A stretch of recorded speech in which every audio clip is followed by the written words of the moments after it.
본 방송에서 제공하는 투자 정보는 투자 판단에 대한 조언입니다. 방송에서 제공하는 주식의 가치, 가격 상승 및 가격 하락에 대해서는 방송사에서 보장하지 않습니다.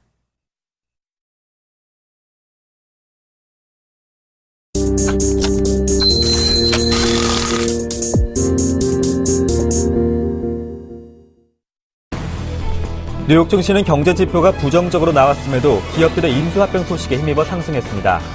다우지수는 0.64% 상승한 16,206.05를 기록했고 나스닥 지수는 0.69% 오르며 4,292.97로 13년 10개월 만에 최고치를 나타냈습니다. 또한 장중한때 사상 최고치를 보였던 S&P 500 지수도 0.62% 높아진 1,847.65로 장을 마감했습니다. 미국의 2월 서비스업 경기가 4개월 만에 가장 부진한 것으로 나타났습니다. 마르키트가 집계한 2월 서비스업 PMI는 52.7로 지난 1월 56.7보다 하락했습니다. 이는 4개월 만에 최저치입니다. 유럽 증시는 유로존과 독일의 양호한 경제 지표에 힘입어 동반 상승했습니다. 유럽 증시와 프랑스 증시는 각각 0.09%, 0.68% 상승했고 독일 증시도 0.14% 올랐습니다. 독일 기업 경기신뢰지수가 2년 반 만에 최고치를 나타냈습니다.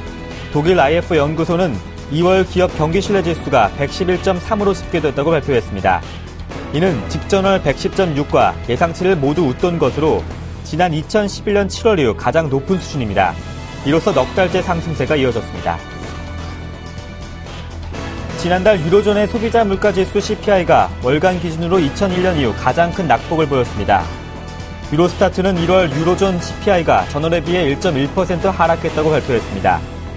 전년 같은 기간보다는 0.8% 상승했습니다. 전달 0.7% 상승은 웃돌았으나 시장 전망치 0.9% 상승과 22의 목표치인 2% 상승에는 못 미쳤습니다.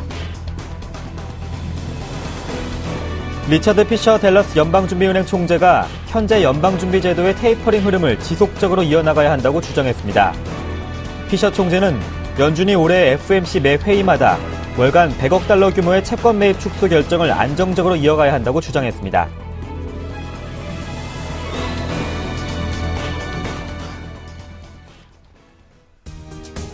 안녕하세요. 굿모닝 대박 예감의 강동석입니다. 뉴욕 증시는 경제 지표 부진의 영향보다는 기업들의 M&A 호재 속에 상승했습니다. 다우지수가 0.6% 올랐고 또 S&P 500 지수는 장중 한때 1,858까지 상승해서 사상 최고치를 나타냈습니다. 나스닥 지수 또한 4,292로 마감을 해서 13년 10개월 만에 최고치 행진을 이어갔습니다. 이처럼 뉴욕 증시는 사상 최고 행진을 이어가고 있지만 지표는 부진합니다. 우선 2월 서비스 PMI가 52.7로 4개월 내 최저치를 나타냈습니다. 한파의 영향으로 일시적인 현상으로도 볼 수 있겠지만 고용지수 부분에서 작년 3월 이후 최저 수준을 나타냈습니다. 이렇게 일단 지표 부진 속에 여는 총재들의 말도 엇갈렸습니다. 대표적인 매파인 피셔 총재는 현재의 테이퍼링을 지속적으로 이어나가야 된다 이렇게 주장을 했고 제임스 블라드 총재는 테이퍼링을 내년까지 미뤄야 한다고 이렇게 말을 하고 있습니다. 따라서 시장은 무엇보다 상원 총무회에서 옐런의 의견을 더 궁금해하고 있습니다. 이제 옐런의 통화 정책과 또 이머징 마켓에 대한 견해를 밝힐 것으로 예상이 되고 있는데요. 최근 최고가 근처에서 움직이고 있는 뉴욕 증시에 힘입어서 국내 증시 긍정적인 영향을 이어받을 수 있을지도 한번 알아보고 현재 스페인에서 열리고 있는 2014 모바일 월드 콩그레스에 대한 뉴스도 한번 챙겨보겠습니다. 굿모닝 대박 예감 지금 바로 출발합니다.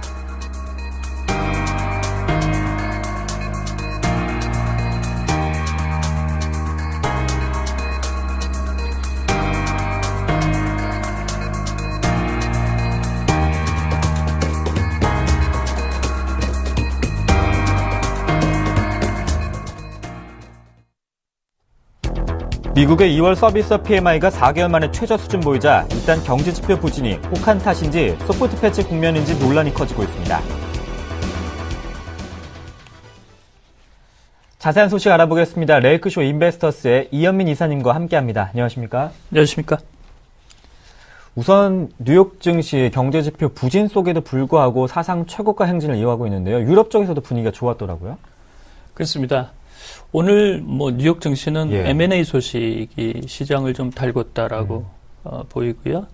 그 페이스북의 왓츠앱 인수도 있었는데요. 네. 오늘은 뭐 또 굵직한 기업들의 M&A 소식이 좀 지수를 끌어올린 동인이라고 보겠습니다. 뭐 앞서 말씀하신 대로 경제 지표는 여전히 좀 좋지 않은 국면이라고 네. 보겠는데요. 지수는 오늘 3대 지수 모두 0.6% 전후 수준까지 올라갔습니다. 다우가 16,207로 마감이 됐고요. 나스닥은 4,292포인트, S&P 500 지수는 1,847로 3대 지수 모두 0.6% 전후 수준의 상승이 나왔습니다. 오늘 경제지표는 2월 마켓이 발표하는 서비스 구매 관리자 지수 PMI 수치가 발표가 됐는데요. 52.7로 1월에 56.7보다도 부진했습니다. 역시 시장에서는 이것도 한파 탓이다 이렇게 얘기를 좀 하고 있고요. 앞서 뭐 페이스북의 왓츠앱 인수 내용 지난주에 많이 이제 거론이 됐었는데요. 오늘은 RF 마이크로 디바이스가 트리킨트 세미컨덕터를 인수했다는 소식이 시장을 좀 달궜습니다. 27일 자넷 옐런 청문회에서 역시 최근의 경제지표 부진은 일기불순과 혹한 탓이다. 이런 부분에 대해서 시장이 좀 안도할 수 있는 기대를 하고 있다라고 볼 수가 있겠고요. 어제 저희가 말씀을 드렸지만 이 세인트루이스의 제임스 블라드 총재가 테이퍼링 기조가 내년으로 연장될 수 있다라는 이런 내용이 뉴욕 증시에 좀 커다란 지지 역할을 했다고 보겠습니다. 유럽 증시는 전반적으로 상승세가 유지가 됐습니다. 영국과 독일, 프랑스 각각 0.4%, 0.5%, 0.8% 후반대에 상승률이 나왔고요. 무디스가 스페인의 신용 등급을 BAA3에서 BAA2로 한 단계 올렸습니다. 이것이 유럽 증시의 분위기를 좀 밝게 했고요. 다만 중국의 어제 발표된 내용이었죠. 70개 대도시의 주택가격 상승률이 14개월 만에 꺾였다는 소식. 이런 부분에 어제 아시아 증시는 좀 좋지 않았고 특히 상해 지수가 1.75%가량 하락하는 등 이런 국지적인 영향이 특징이라고 보겠습니다. 주택 지표에 이어서 계속해서 지표 부진이 이어지고 있습니다. 미국의 2월 서비스 PMI가 52.7, 4개월 내 최저치를 보이고 있는데 또 혹한 탓으로 돌리기에는 나중에 경제 혹한 탓이 아니라고 밝혀질 때는 참 파장이 클 것 같은데요. 그렇죠. 예. 이게 이제 코끼리 등을 눈을 감고서 예. 이게 등을 만지면 이게 몇 톤인지는 가늠하기가 어렵잖아요. 지금 그런 국면이에요. 제조업 PMI는 지난주에 좋게 나왔잖아요. 네. 근데 서비스업 PMI는 또 나쁘게 나왔죠. 이것이 이제 혹한이다 아니다. 소프트 패치 국면이다. 그렇지 않다. 이런 논란들이 계속적으로 현재 나오고 있는 상태입니다.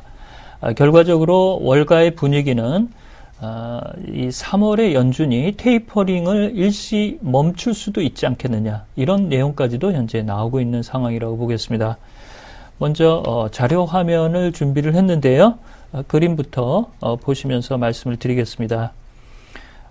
이 자료 화면은 로이터의 화면입니다. 제목이 나와 있죠. Service Growth Slow in February. 마켓이 발표한 2월 서비스 PMI 수치가 현재 주춤거리고 있다라고 얘기가 되고 있고요.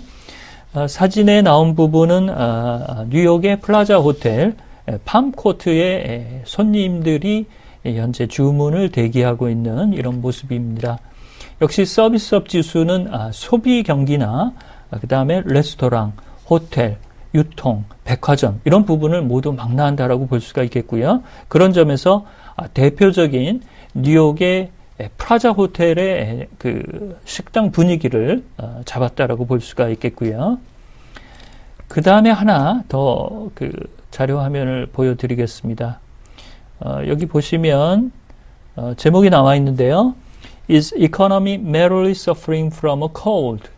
단순히 날씨가 추운 탓이 경기에 영향을 미치는 것인가 라고 현재 반문을 하고 있고요.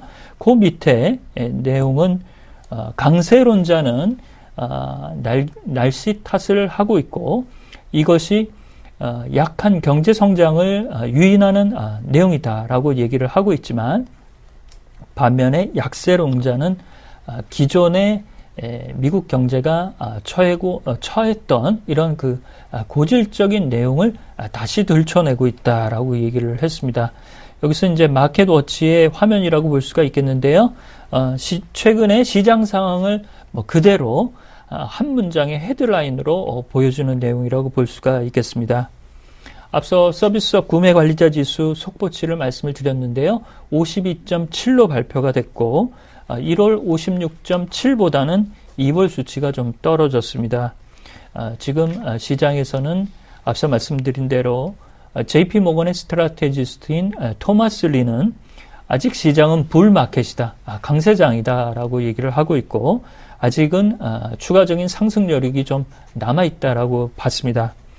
반면에 오늘 새벽에 들어온 뱅크 오브 멜린지의 스트라테지스트인 프리아 미스라는 연준이 3월에 테이퍼링 기조를 잠시 멈출 수도 있을 것으로 본다. 이는 최근 혹한과 경제지표의 혼란으로 인해서 연준이 추가적으로 시장을 조금 더 조심스럽게 관찰하기 위해서 테이퍼링 기조를 멈출 수도 있지 않겠느냐, 이런 내용들이 현재 나오고 있습니다.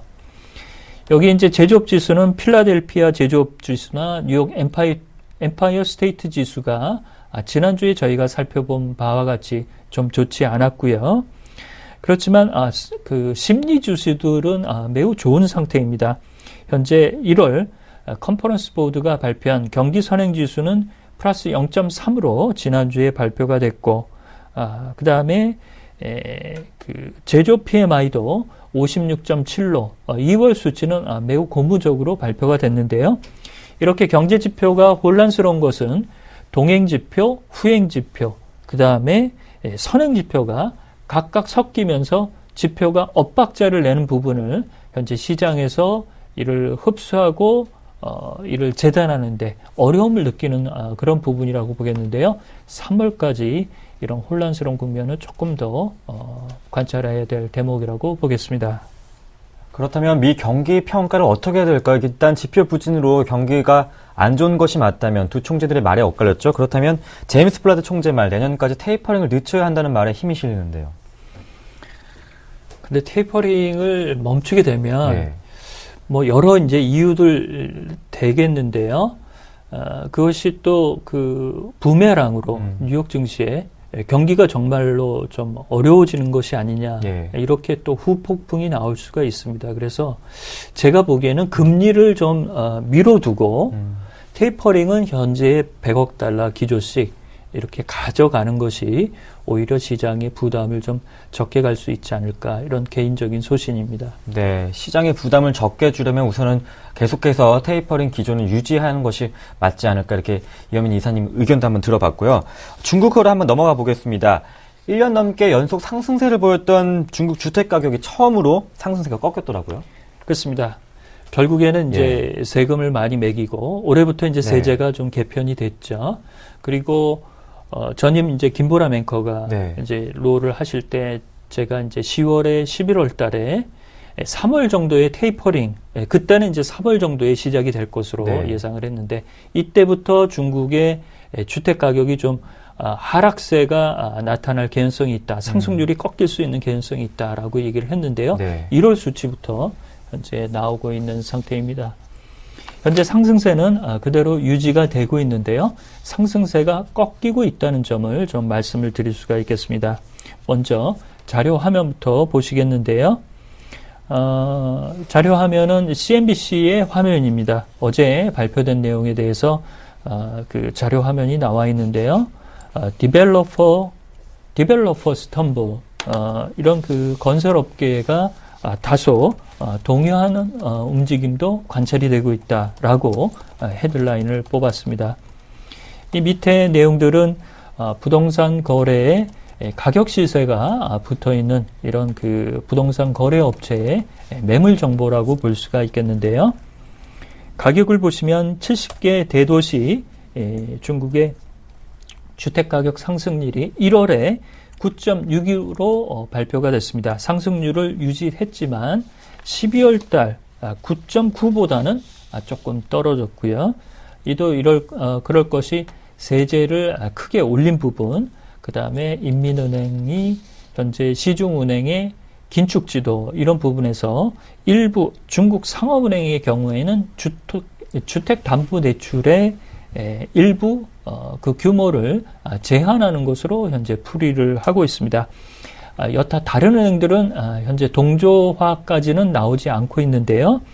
그렇지만 시장 분위기는 여전히 좀 긍정적인 부분이 아직까지는 많다라고 볼 수가 있겠는데요. 그렇지만 업계 관계자는 조금 올해는 좀 주춤거릴 수 있지 않겠느냐 이런 분위기가 감지되고 있다라고 볼 수가 있겠습니다. 우크라이나 네. 네. 그림 하나를 더 보시겠는데요. 이 부분은 이제 그 제목에서 그대로 현재 나오고 있습니다. 14개월 만에 처음으로 가격의 상승률이 꺾였다라고 이제 해설 기사를 좀 달았고요. 전체적으로 보면 중국 입장에서는 현재 과열 부동산 경기를 식히기 위한 정책적인 여지가 일부 이제 효과를 발휘하는 것으로 보입니다. 그렇지만 이것이 이제 급격한 가격의 변동성으로 나타날 경우 시장에 미칠 영향이 좀 크기 때문에 중국 증시는 여전히 조금 더 조심스럽게 관찰을 하겠습니다. 네, 제가 이 질문이 참 궁금했습니다. 우크라이나 사태가 이제 문제가 되고 있는데 러시아 지지 진영과 또 친유럽 진영이 국민 지지가 나뉘고 있습니다. 푸틴 대통령은 어떤 입장을 표하고 있나요? 이 러시아의 가즈프롬이나 뭐 천연가스 배관 이게 우크라이나를 통해서 EU로 들어가기 때문에요. 네. 푸틴 대통령이 이 우크라이나를 포기하기에는 너무 현재 우크라이나가 매력적인 부분이 EU와 현재로서는 갈등 국면이 커지는 양상이라고 보겠습니다. 먼저 화면을 먼저 보시고 살펴드리겠는데요. 화면은 CNN 머니 화면입니다. 여기 이제 우크라이나 국기를 들고 있는 최근에 소요 사태에 일반 시민들이 나와 있고요. 제목으로 What's Next Ukraine's Economy 이렇게 헤드라인을 뽑았습니다.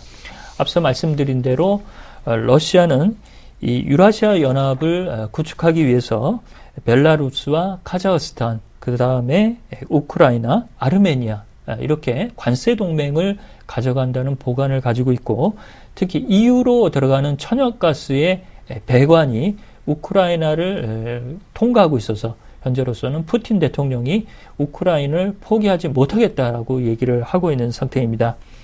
특히 이 크림반도는 일부 2차 대전 이전에는 러시아의 영토였고 일부가 이제 우크라이나로 반환된 이런 흐름인데요.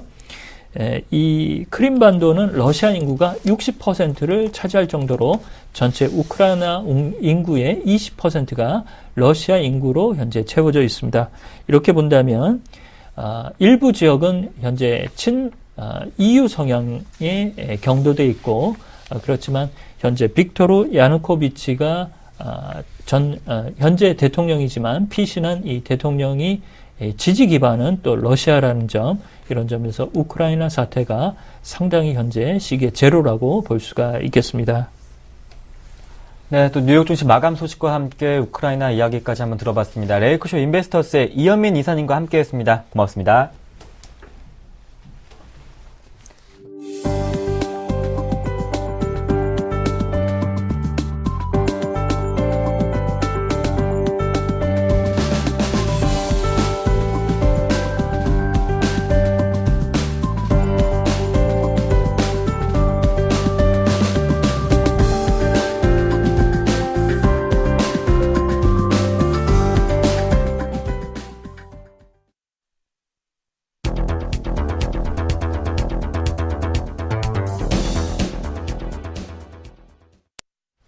세계 최대 이동통신 전시회 2014 모바일 월드 컨그레스가 개최가 됐습니다. 자세한 소식 알아보겠습니다. 올라 FN 이몽빈 대표님과 함께합니다. 안녕하십니까? 네, 안녕하십니까? 네, 2014 모바일 월드 컨그레스가 스페인에서 개막이 됐습니다. 이제 삼성전자와 LG전자, 우리나라 업체들도 많이 참가를 했는데 관전 포인트 어떤 것들이 있을까요? 제가 봤을 때는 이번에 MWC에서 메인 주제가 크리에이팅 왓츠 넥스트거든요. 근데 주제만 보면은 다음 세대를 이제 창조해자는 건데 그 자체가 고민인 것 같아요. IT 산업 자체가 스마트폰 이후에 새로운 어떤 혁신 제품을 추구하는, 갈구하는 그런 것을 고민하는 장이 아닌가 싶고요. 제가 한 세 가지 정도 특징이 있을 것 같습니다. 첫 번째는 확실히 국내 IT 기업들이 그 세계에서는 그래도 지금 하드웨어 쪽에서는 앞서가고 있다는 점이 보이고요. 두 번째는 웨어러블이고, 세 번째는 중국 업체들이 과연 얼마만큼 따라왔을까가 고민이었는데, 첫 번째 보시면은 우리나라 이동통신 3사가 전 세계 최고 속도 LTE를 시연했고요. 그런 부분들은 봤을 때는 과시성이지만은 그래도 속도적인 측면에서는 국내 업체들이 낫다라는 생각이 들고요. 그다음에 또 하나 이제 그 웨어러블 경쟁인데요. 그 웨어러블 원년이라고 어느 사장님 말씀하셨는데, 그 웨어러블이 보시면은 중국 화웨이라든지 소니의 토크밴드, 거의 그 스마트폰을 만드는 기업들이 이제는 웨어러블이 와서 이제 선전 경쟁을 하고 있다. 그 대중화가 시대가 되고 있고, 이렇게 손목, 그다음에 안경 이런 데까지 다 진출하니까 그런 것들이 이제 웨어러블 원년 시대가 이번에 아마 그 MWC의 또 중요한 특징이 아닌가 싶고요. 그다음에 이제 사실은 중국 문제인데요. 중국은 이번에 보는 과거에 그 우리나라가 일본 IT 산업을 따라갈 때보다도 더 빠른 속도로 따라와 있는 것 같아요. 있고, 거기에 이제 단순히 하드웨어 경쟁이 아니라 그 CEO의 그 산업을 보는 눈, 이런 것까지 갖추다 보니까 중국과 우리나라의 차이가 거의 없어진 거 아니냐. 그 다음에 실제로 봤을 때는 스마트폰 같은 경우는 중국 업체들 3, 4위 업체들 잡고 있고, 그 다음에 이제 중국 업체들이 이번에 무서운 게 그 화웨이라든지 그런 업체들은 통신까지 다, 장비까지 다 하고 있고, 또 이들 업체들이 제품들이 다양해졌다는데, 과거에는 한두 제품 내놓고 이제 그랬는데, 지금 보니까 여러 제품을 다양하게 내놓은 것은 한국과 그 중국 간의 IT 기술 차이가 거의 이제는 연도 1, 2년 차이가 아니라 이제 몇 개월 차이밖에 안 되지 않는 거냐, 이런 생각이 듭니다. 네, 중국의 기술이 많이 성장한 가운데 삼성전자가 갤럭시 S5를 공개했습니다. 크기도 조금 커졌고 또 업계 최초로 1600만 화소 카메라가 더 달려 있습니다. 또 스마트폰 최초로 심박 센서를 탑재해서 생활 건강 기능도 이렇게 선보였더라고요. 삼성전자가 최근 주춤거리고 있는 스마트폰 시장에 좀 활기를 넣어줄 수 있을까요? 이번에 삼성전자 갤럭시 S4를 공개했는데요. 사실은 갤럭시 S4죠, 작년에. 어떻게 보면 대실패랄까요? 하여튼 저 실패 쪽으로 이제 봐야 되는데, 갤럭시 S4에서는 삼성전자 가지고 있는 하드웨어 기술이라든지 혹은 전 세계 스마트웨어 엔지니어들을 다 집합시켜서 한마디로 최고의 그 힘을 준 제품이어서 어떻게 보면 짬뽕스러운 스타일인데, 이번에 갤럭시 S4는 그렇게 삼성전자가 이 제품 너무 좋다라고 이렇게 하진 않는 것 같아요. 어떻게 보면 동양어로 말한다면 과거에는 서양화처럼 그냥 딱 그 그림에다가 다 그렸는데, 이번에는 몇 부분 포인트를 준 면이 좀 특징이 있는 것 같아요. 좀 전에 말씀하신 대로 무슨 지문 스캐너라든지 1600만 화소라든지 혹은 그 갤럭시 시리즈만의 디자인에 대해서 펀칭을 줬다든지 이런 것들은 삼성자가 좀 약간은 세련된 거 아니냐 하는 그런 생각을 해봅니다. 근데 문제는 여기서 갤럭시 S4가 갤럭시 S5가 조금 진보를 했고 절제미를 갖춘 제품이지만은 지금 당장 그렇게 많이 팔리느냐라고 생각지는 않은데, 제가 봐서 하반기 되면은 좀 중저가 제품의 포문을 여는 제품으로 저는 아마 판매량은 많아질 거다라고 생각을 가지고 있고요. 지금 국내 부품 업체들 이렇게 좀 채널을 보시면은 갤럭시 S5 가지고서 삼성자 많이 나갈 것을 기대해가면서 어떤 주문을 그런 게 갤럭시 S4보다는 좀 약한 것 같습니다. 근데 저는 반대로 생각하는데, 하반기 되면 아마도 이게 아마 대중화의 제품이 되지 않을까라는 생각을 합니다. 네. 삼성전자가 야심차게 삼성 기업 피처럼 이렇게 웨어러블 기계들을 선보였습니다. 이번 모바일 월드 컨그레스에서도 스마트워치에 대한 관심이 커지고 있는데, 삼성전자뿐만 아니라 중국에서도 단연 화두로 떠오르고 있습니다. 이제 향후 스마트워치에 대한 전망과 또 앞으로의 미래에 또 한번 점쳐보겠습니다. 저는 이런 이벤트 행사가 있을수록 추세 이런 거 아니면 트렌드를 이제 보는 게 더 의미가 있다고 생각을 가지고 있고요. 그러면 여기서 핵심적으로 관통하는 요인이 뭘까라고 이렇게 봤을 때는 결국은 그 분화입니다. 그 스마트폰에서 그 완성된 IT 소프트웨어 하드웨어 기술이 시계라든지 워치라든지 아니면 안경이라든지 아니면 카라든지 스마트 카라 이런 식으로 분화가 되는 구도거든요.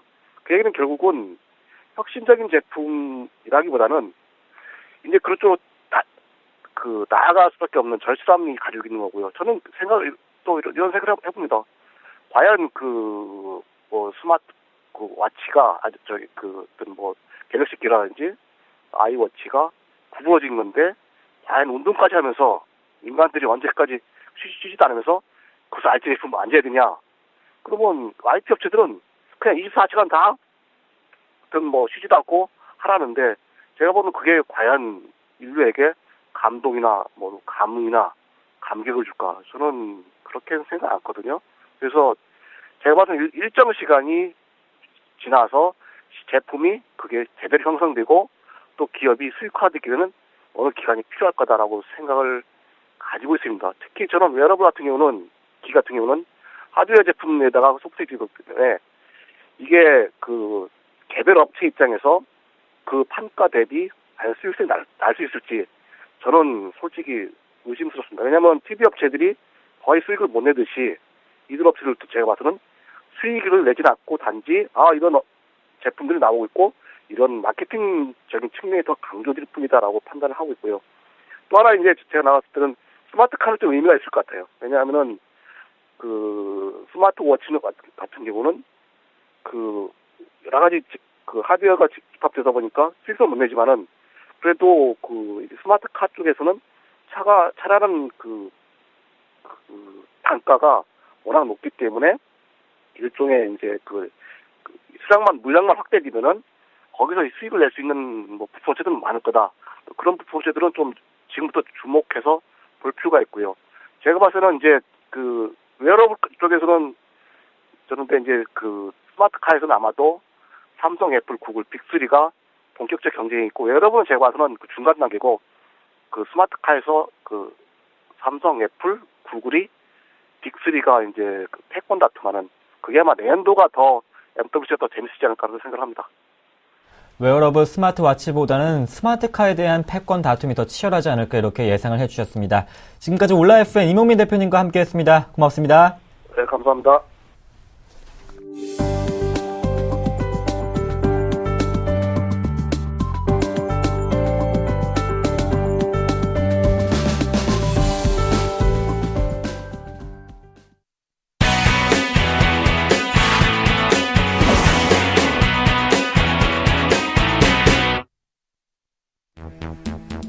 네, 이성루의 증시 미스터리 시간입니다.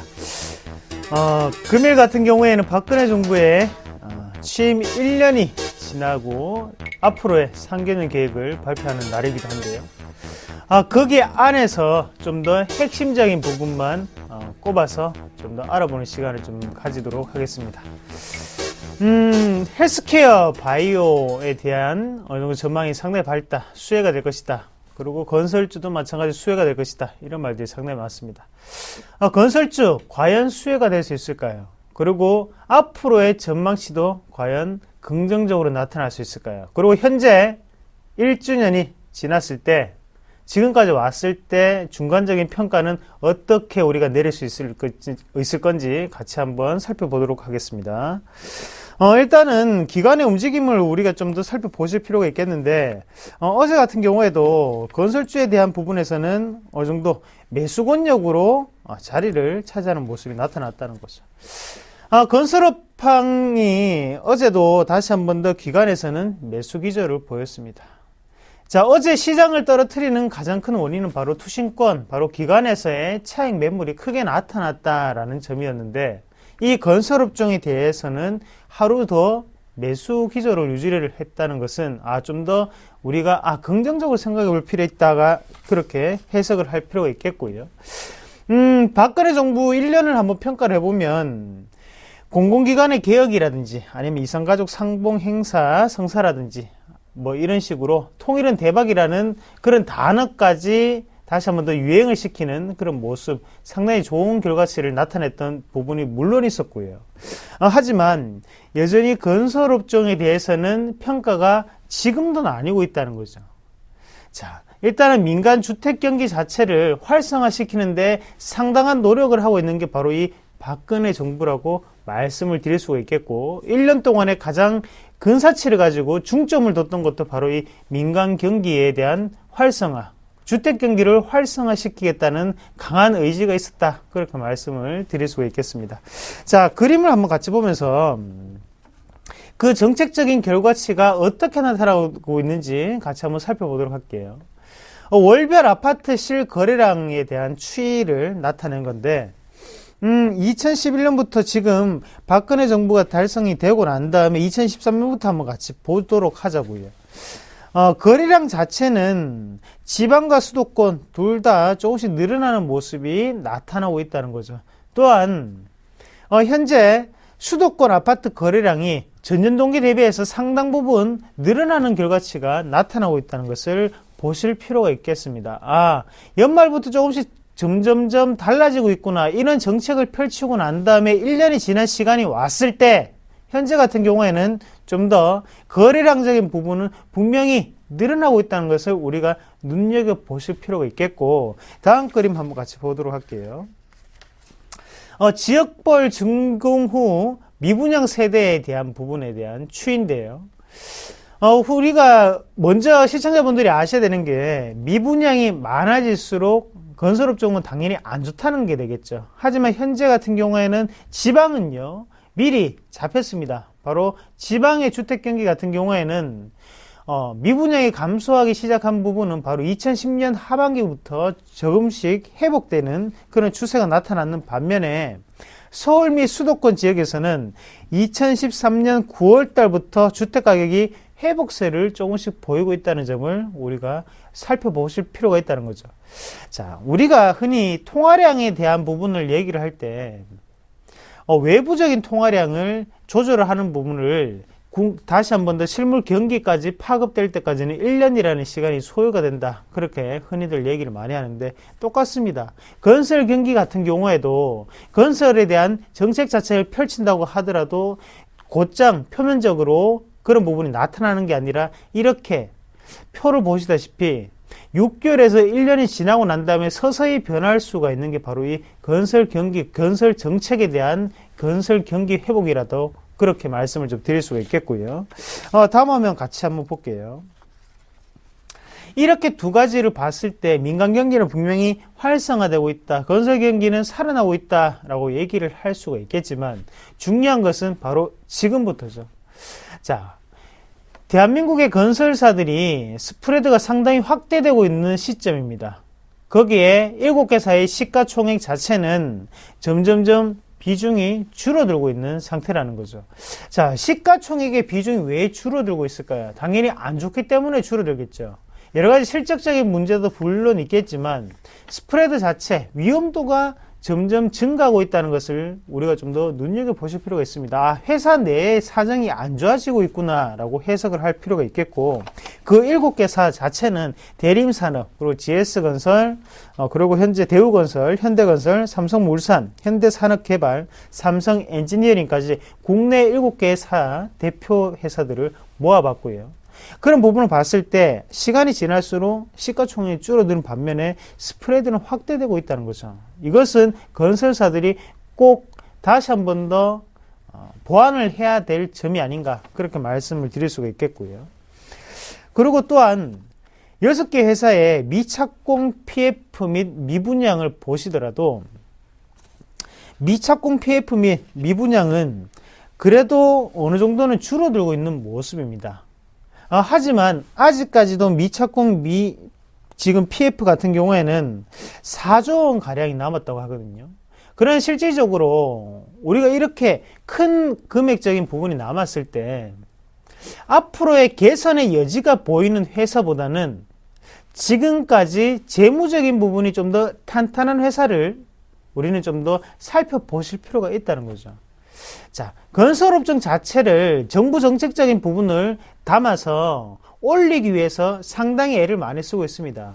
하지만 거기에 이런 건설 경기가 회복되면서 PF가 줄어든 게 지금 4조 원이거든요. 하지만 남아있는 미착공 PF가 아직까지도 4조라는 겁니다. 그렇기 때문에 스프레드는 확대돼 나가고 있는 상태고, 지금처럼 재무 구조가 좀 더 탄탄한 건설 회사들이 좀 더 살아남을 수 있는 그런 구조가 되지 않을까, 그렇게 전망하는 바고요. 거기에 대해서 7개사의 순부채 비율을 한번 살펴본다면요. 다시 한 번 더 2006년에서 2010년까지 상당 부분 줄었던 부분을 우리가 살펴보실 필요가 있겠고, 다시 한번 현재까지 늘어나는 분위기가 지금 나타나고 있다는 거죠. 자, 오늘 금일 같은 경우에 LTV 그리고 DTI에 대한 대출 규제에 경제혁신 3개년 계획의 일환으로 풀어준다는 어느 정도의 뉴스가 나올 확률이 높다, 그런 소문이 상당히 무성합니다. 하지만 그것은 나와봐야 되고요. 하지만 지금 건설사들을 살리기 위해서 지금 정부에서는 상당한 정책적인 분위기를 투입하고 있다는 것은 시청자분들도 한번 느껴보셔야 됩니다. 그렇지만 거기에서 가장 큰 문제는 뭐냐면, 건설사 내부적인 어느 정도 리스크 관리라든지 아니면 재무 구조 자체를 좀 더 지금 바꿀 필요가 있지 않을까. 지금 정부 정책만으로는 이런 회사에 대한 리스크나 재무 구조를 개편하기 힘듭니다. 그런 부분을 다시 한번 더 인식을 하시고, 재무 구조 이런 부분, 그리고 앞으로의 부채 비율 부분을 좀 더 살펴보시면서 건설에 대한 분위기, 그리고 정책적인 분위기를 한번 더 살펴보시는 게 좀 더 낫지 않을까, 그렇게 말씀을 드리겠습니다. 자, 박근혜 정부의 가장 키 포인트는요, 일단은 죽어있는 건설 경기 자체를 회복한다는데 상당한 중점을 두고 있습니다. 그러면 이런 건설업종들은 핵심 테마군이 될 수밖에 없겠고요. 하지만 거기 안에서 부채 비율이라든지 아니면 스프레드 자체가 좀 더 낮게 나타나는 회사들이 좀 더 크게 오를 수 있는 확률이 높다는 거 다시 한번 더 꼭 기억을 하시고, 오늘 정부 정책에 대한 결과를 한번 기다려 보겠습니다. 자, 그러면 오늘도 높은 수익률 거두는 하루가 되시길 바라겠고요. 내일도 이 시간 다시 한번 찾아뵙겠습니다. 고맙습니다.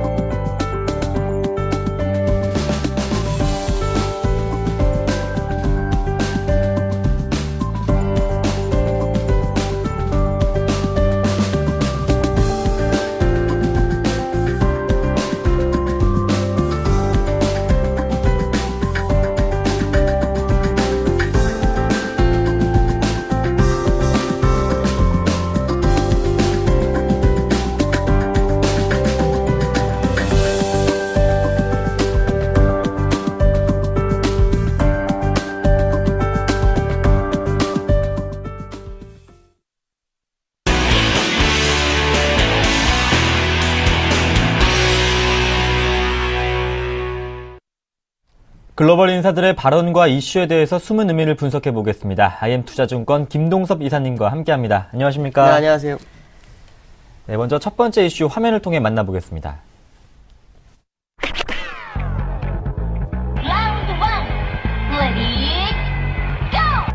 유럽중앙은행의 기준금리 인하 등 경기 부양책을 추가로 내놓을지 여부가 이번 주 안으로 판가름 날 것으로 보입니다.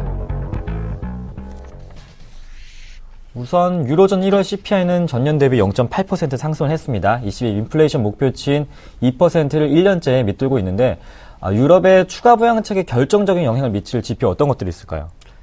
결국은 나올 수 있는 게 이제 물가 상승률 하나가 있고, 예. 아니면 또 하나가 있다면 이제 독일의 GDP. 사실 독일의 GDP는 시장에 영향을 미치면 안 된다고 봅니다. 왜 그러냐면 이 독일은 유로존 내에서 가장 그 성장하고 있는 기업이 나라이기 때문에 그 나라를 보긴 좀 어렵죠. 다만 독일의 GDP가 나빠지면 독일도 ECB가 경기 부양하는데 도움을 줄 것이다. 뭐 이런 쪽으로 해석은 할 수가 있겠죠. 그렇지만 독일이 더 좋게 나온다 그러면 이건 또 시장의 악재가 될 수 있는 부분이 있기 때문에 여러 가지 좀 어려움을 겪고 있는 부분이 있습니다. 근데 이제 ECB 마리오 드라기 총재가 이탈리아인이다 보니까 남유럽에 관심이 굉장히 많고요. 이런 전체를 상대로 봐야 되기 때문에 결국 물가 상승률에 시장이 어떤 중요한 영향을 미칠 것이다 라고 봐야 될 것 같습니다. 어저께 물가 상승률 나왔는데 역시 좋지 않았죠.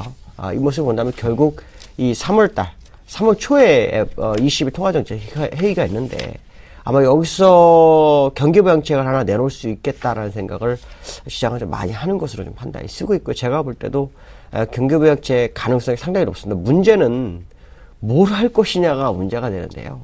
일단 기준금리는 아닌 것 같습니다. 그건 손 안 댈 것 같고요. 다른 걸 손대야 되는데 다른 게 손댈 게 정말 너무 제한되어 있다는 거죠. OMT를 하면 좋겠는데 이게 독일 헌법재판소에서 좀 문제가 제기가 되고 있기 때문에 이것도 사실 만만치 않은 그런 상황이라는 거죠. 그래서 이제 시장에서는 독일의 GDP라든가 소매 판매라든가 이런 걸 봄으로 인해서 독일이 마저도 유로존에서 경제가 부진한 상황이 나온다면 이 부분을 독일에서 어느 정도 커버해주지 않겠느냐라는 생각을 하는 것 같습니다.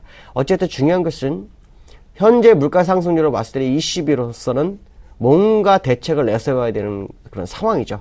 왜냐하면 장기 디플레이에 빠지기 시작하면 헤어나는데 이게 10년, 20년 걸릴지도 모르기 때문에 빠지기 전에 미리 나와야 한다라고 본다면 뭔가는 해야 된다.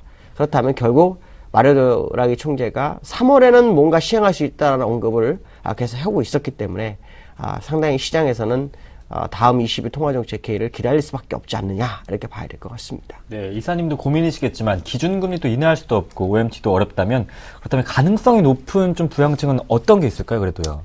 지금 가능성이 있는 건 예금리 마이너스를 통해서 22 통에 예치되어 있는 자금이 상당히 많습니다. 이거를 시장으로 풀어주는 방법이 있고요. 그 다음에 기업에 직접 투자를 해줄 수 있는 뭐 ABS 같은 것도 할 수 있고요. 그 다음에 이제 시장에서는 뭐 LTR로 얘기하고 있는데 LTR로는 별로 의미가 없는 것 같습니다. 왜냐하면 돈을 갖다 쓰고 갚지 말아야 되는데 벌써 뭐 갚기 바쁘니까 이런 부분을 본다 그러면은 LTR은 아닌 것 같고요. 아마 이 두 가지 정도가 현재 시장에서 볼 수 있는 일이 아니겠느냐.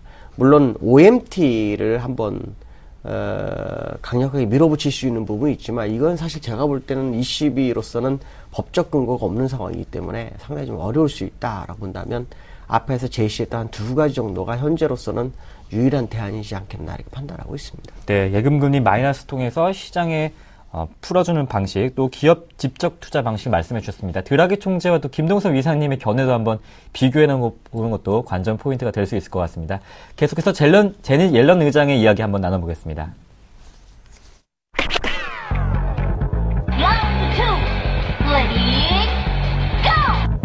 제닛 옐런 미 연준 의장이 취임 후 첫 국제 무대 데뷔를 성공적으로 치렀다고 블룸버그 통신이 보도했습니다.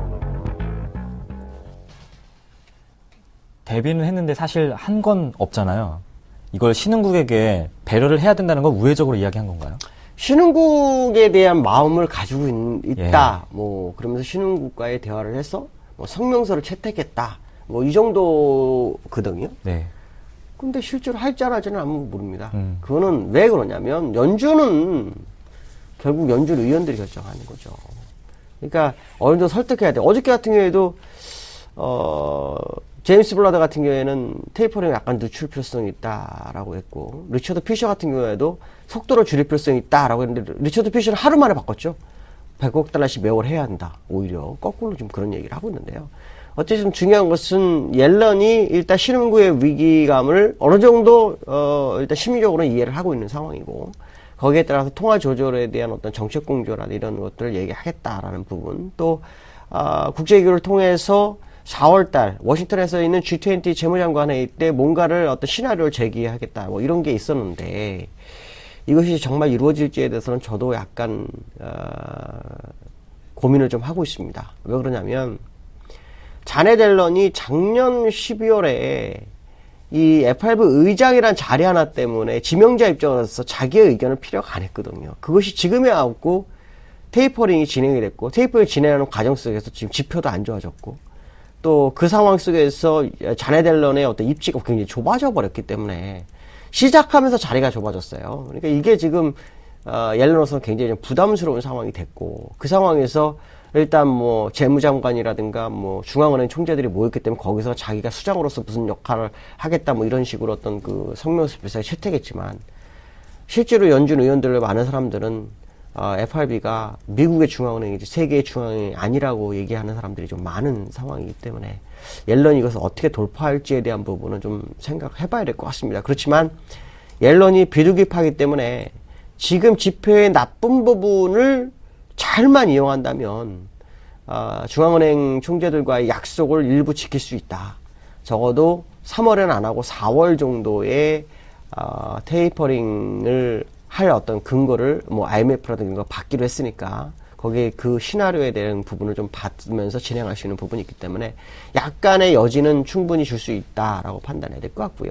좀 아쉬웠던 것은 자네 옐런이 신흥국가의 어떤 항상 제게 좀 달러 통화 수합을 좀 해준다라는 그런 필요만 좀 해줬어도 상당히 그 신뢰가 더 커졌을 텐데 이것이 이제 립 서비스를 끝날지 예의적인 상황으로 끝날지는 좀 더 지켜봐야 되겠다. 그러나 옐런이 과거 2008년도에도 금융위기를 맞췄듯이 지금 이 상황도 시장에선 신뢰가 만약에 주어진다면 옐런이 잘 할 수도 있지 않을까라는 생각도 일부러 하고 있습니다.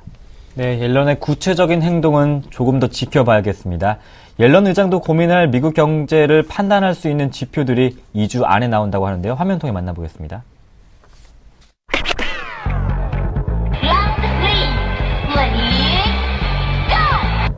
앞으로 2주간 발표될 주요 경제 지표가 미국 경제의 상황을 정확하게 진단할 수 있을 것이라고 CNBC가 보도했습니다.